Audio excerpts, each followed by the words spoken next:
তখন হাসান রাদিয়াল্লাহু তাআলার স্ত্রী হাসান রাদিয়াল্লাহু তাআলার খাবারের মধ্যে বিষ প্রয়োগ করলো, বিষ মিশাইলো।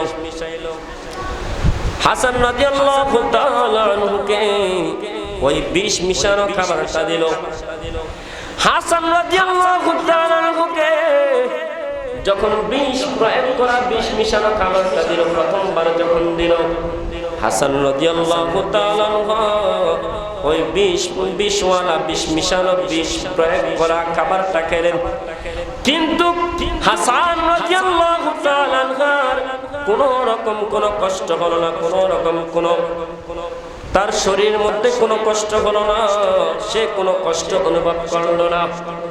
যখন হাসান রাদিয়াল্লাহু তাআলা স্ত্রী দেখতে পেলেন হাসান রাদিয়াল্লাহু তাআলা সে মরতেছে না, বিষ প্রয়োগ করার পরও সেই দুনিয়া থেকে